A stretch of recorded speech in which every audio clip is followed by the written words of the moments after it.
Welcome to S&M Games, and thank you very much for helping us reach 81% funded in 3 days. This is amazing. So please keep sharing and help us reach our goal. We can smell the freshly printed cardstock. So fantastic job there, all of you backers. Thank you very much, and if you share or if you contribute, we will really appreciate it. I'll show you how you can play the Rift Wars miniatures game solo. And that's why I am doing it solo, because Martin is doing something else. So today, the Rift Wars, we have the card game and we have the miniatures game, 2 in 1. And the beauty of this is that you can use the character cards from the card game as characters when you're playing the miniatures game. And that's exactly what I'm going to do now. So I'm going to do scenario 1 from the solo scenarios, where we are, or not we, the solo AI player is going to escort Greta the Grey as a prisoner across the table and off the other side. Whereas me, as the party that previously had Greta, we are going to have to save her, because we don't want her to tell the guards or the authorities about our plans and what we're doing. So I have, of course, built a warband or a party made out of undeads, because, you know, I love my undeads, and using city guards as the guys that are escorting Greta. And we have, of course, used the Mantic models, because we have a licensing agreement with the Mantic models to use their fantastic models and images in our game. So thank you very much, Mantic Games, and especially Matt Gilbert. Thank you for being an awesome guy. So should we take a look at the table?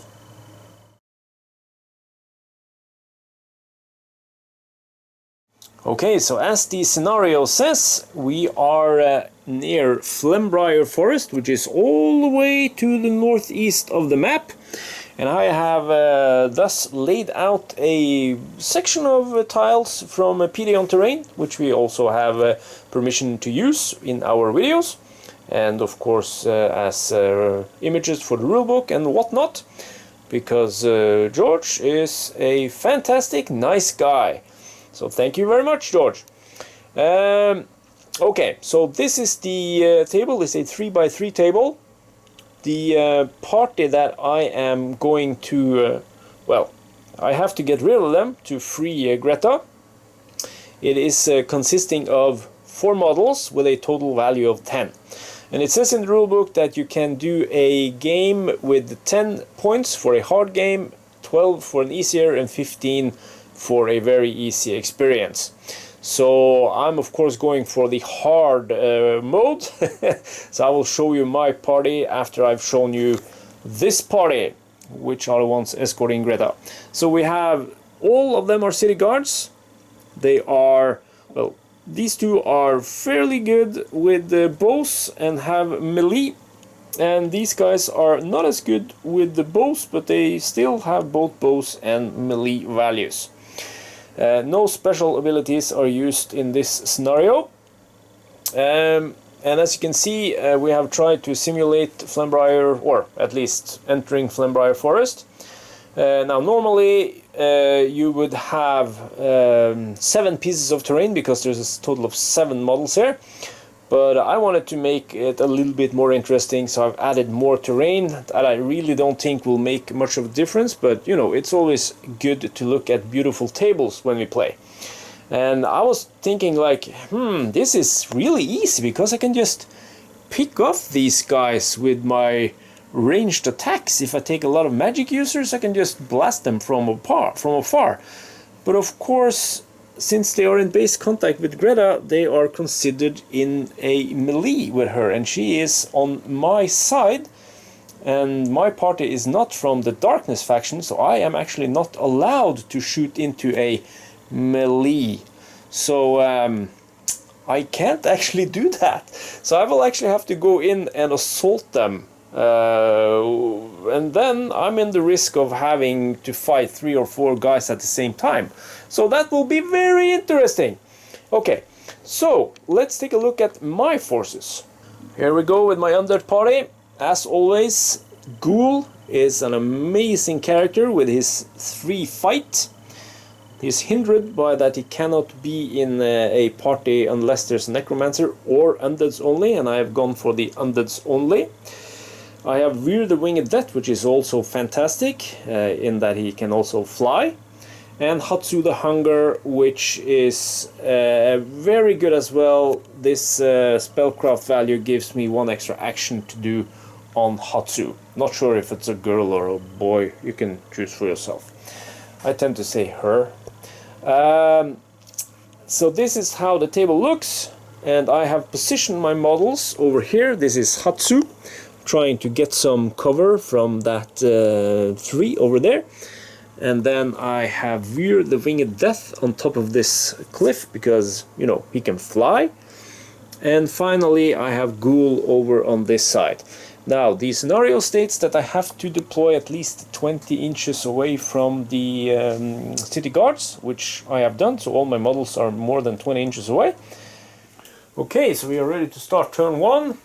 As you can see, my models are positioned over here, here, and over here, and they are all in cover. The city guards will start turn 1.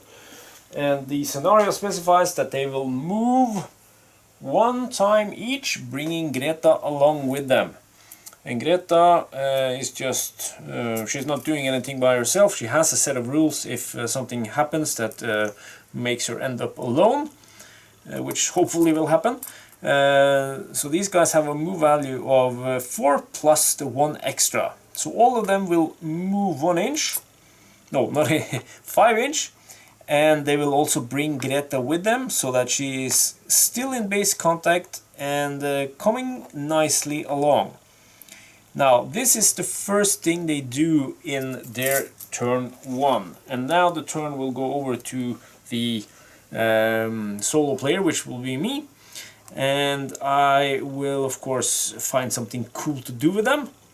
But for the next turn, turn 2, they have a set of rules now, which will let a couple of them go and shoot. Maybe there will be some charging. Action will happen. So let's see what the undeads can do.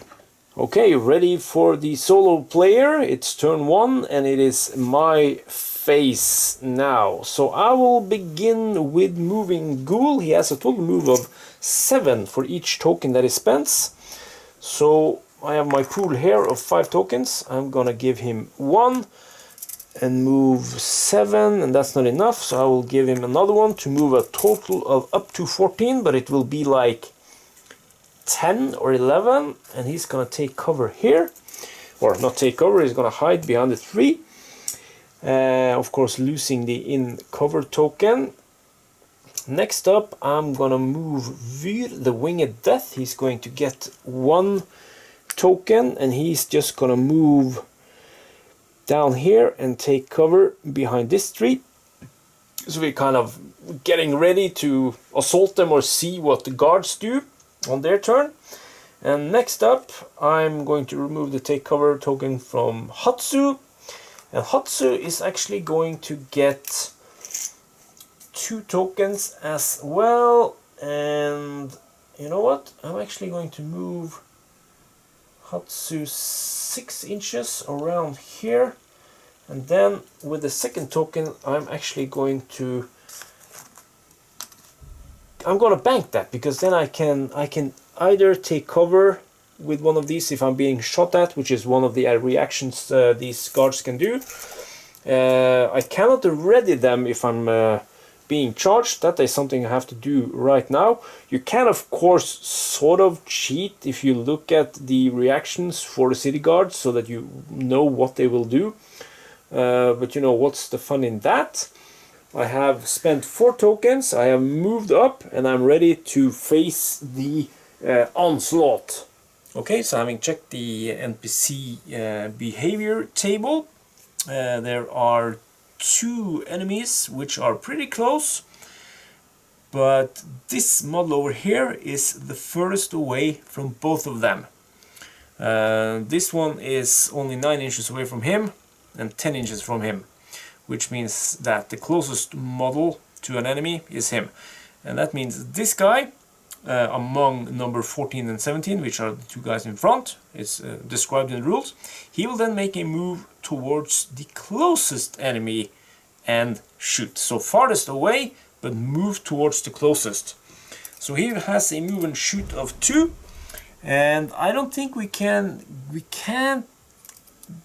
it's not possible to move him in a way such that I can get a clear shot. So I will just move him towards, as the rules say, not bringing Greta along with me, because this overrides his action. And he's then going to do a shoot action. And as we discussed in my turn, I saved 1 action token to be able to take cover. Now I will check the range, and now it's only 8 inches, so if he's of course benefiting from short range when shooting, I will then spend the last action that Ghoul can do to take cover with him. He sees the impending danger and, you know, huddles down, getting ready to pounce next turn. So the base then is 4 to hit, 5 to hit because of the 3 that gives cover, and 6 because he's in cover. Now if I'm really unlucky, this guy will roll 2 6s and he is actually dead. Well, he is dead already, but you know what I mean. So let's see what he can do. The City Guard against Ghoul, rolling nothing. It's absolutely nothing. A 2 and a 3. Okay, for the next City Guard, the next thing you check, because there are sets of rules for these guys and these guys. They are these are the guys that don't have as good of a ranged value. So the 2 guys with the range value I've positioned in front to more easily tell them apart, and the other guys are in the rear. So for the next guy, it's this one. You check which enemy is the closest one, and that is of course this one again. He's just short of 10 inches, but it also states I shall move 2 moves, and he moves 4 plus his bonus of 1, and then a second. I will stop just out of 1, so I don't end up locked in combat or in melee with him, and then I will do the last action, which is to charge into combat. So this is 3 actions for him, moving into combat with him. And the sad thing is, of course, he only has 1 die while he has 3, but I can still get lucky and you know, only need a 4. So let's see if the City Guard can take out the Ghoul. That would in case be very good for the City Guards. So on a 6 he does. So Ghoul is wounded. Let's put a marker to remind us, and then the Ghoul will of course fight back, but he has 3 dice.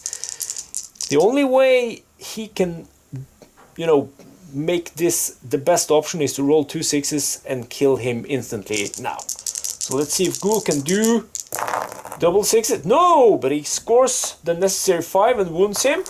And as always with 148 Fantasy, you fight until you're done. There's no waiting and taking turns and dragging it out. This is bloody, it's brutal, it's over soon.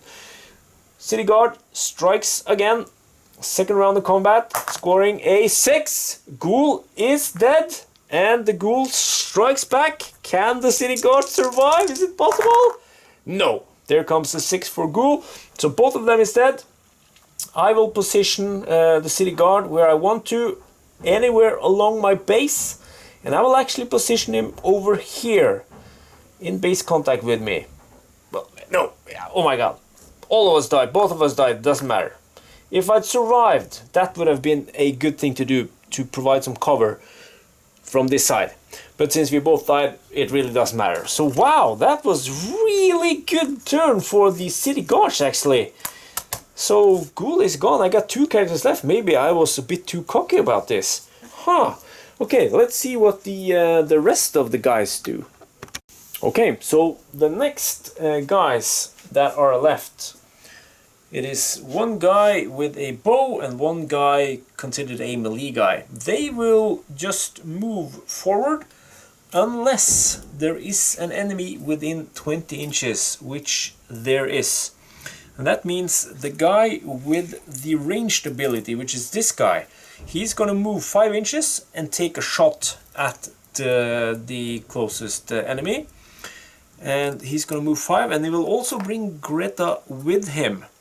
So Greta is actually going to end up here. And then he will take a shot, and of course this shot here is within 10 inches. This is also within 10, but he has no cover. So it's fair to say that the city guard, which has the number 17 on the card, is going to take 2 dice and shoot at the Hatsu the Hunger with 2 dice. And since it's short range, there's no cover. I cannot take any cover action since I don't have any tokens left. He's going to hit me on a 4. And that's a hit, and I'm wounded. Oh my lord. Really? Really? Am I going to lose this against the AI? Holy smokes. Okay, then the next guy, he is going to also move up 5 and remaining in base contact with Greta. And that ends the city guard turn, and then we'll go over to me again. As you can see, we could have made the move even further, but that again I think would make the game even harder. And also there is something about you actually trying to protect the prisoner and moving casually, no, not casually, cautiously towards your goal and trying to protect the prisoner, instead of just charging headlong and maybe going into an ambush or a trap or something. So far I have 1 wounded, 1 dead. City guard have 1 dead.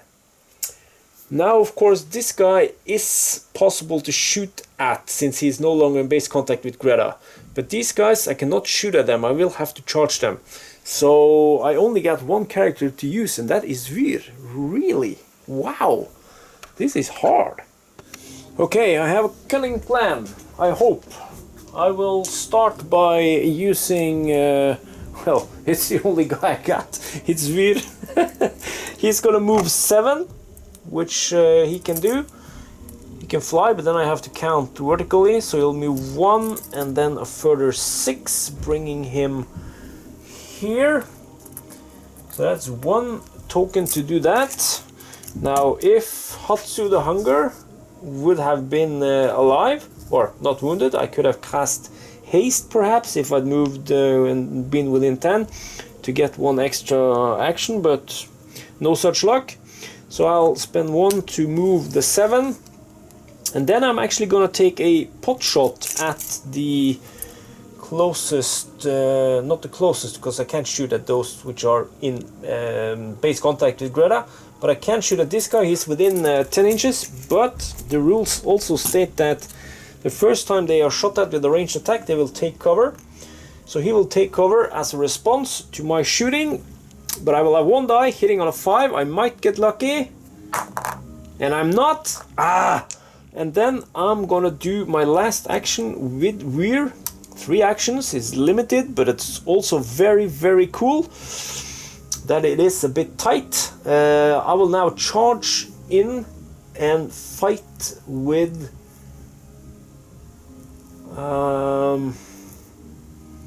I'm gonna go for this guy. I'm gonna get behind them because then they have to start moving backwards. Well, at least one of them. The other guy will continue moving off with Greta, but then I will get Hatsu back next turn, and yeah, maybe we can do it. Okay, so he's gonna charge in 7 inches, and as you know, when you charge you get that free attack. And as with the ghoul, he has 3 dice, so I will roll 3 dice hoping for 2 6s, instantly killing him. I score 5 at least, so he's wounded, but as you all know, combat is deadly and brutal, so he fights back since he has the melee value. So he rolls 1 die, wounding me on a 4+. He rolls a 6, we're both wounded. This is not good. Not good at all. Then Vir fights back with his 3 dice.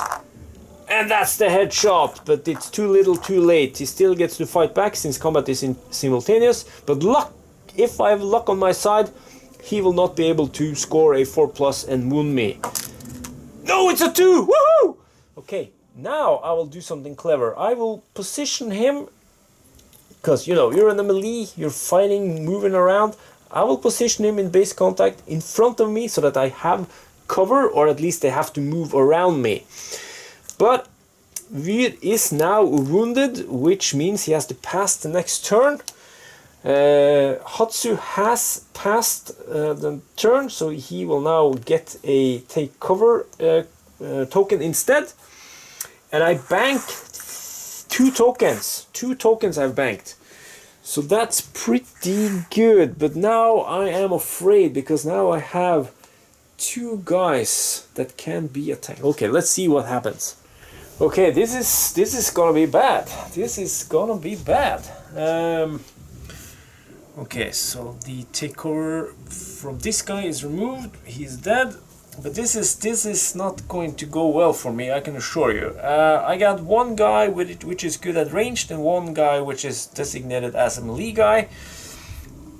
The instructions tells me that he is going to move 2 inches, move and shoot, and target the closest model.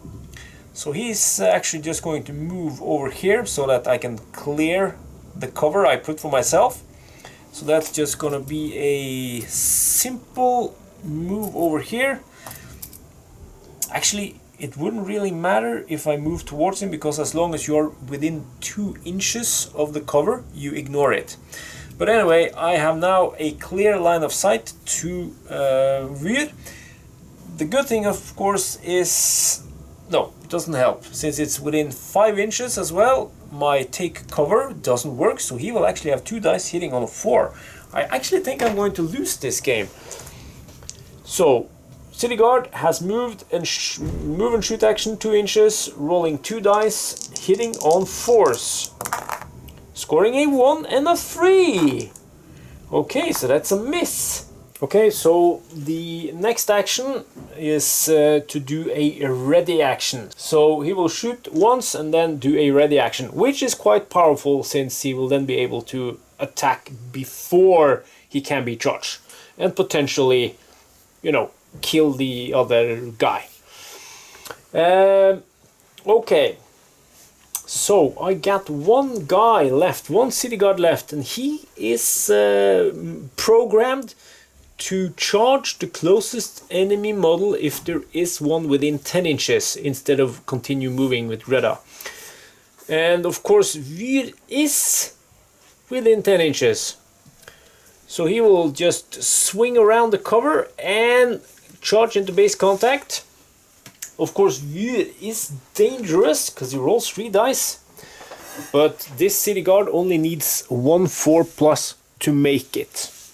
So the city guard charges and attacks and rolls a 6, killing Vir. But of course Vir is allowed to fight back with his 3 dice. If I roll double 6 now, that would be fantastic! No! Nothing! He's not even wounded! Oh my lord! Oh! Okay, this is seriously going the wrong way. Oh dear, I guess I underestimated the AI of this game. Okay, so Hatsu is back from the wounded. I will remove the take cover token, and I will give Hatsu 2 tokens to move 12 inches. And 12 inches should bring me into base contact with the guard that is not in... Yes, it does. It brings me into base contact.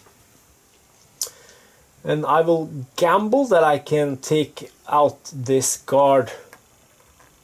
If I'd been a bit more lucky, then Vir would have wounded him. But no such luck. So Hatsu is moving in there and spending 2 tokens on that. I have a limit of 3 since he or she has the spellcraft icon, giving me 1 extra action. So what I actually could do, you know what? I'm gonna... no, I can't do that. Yes, I can.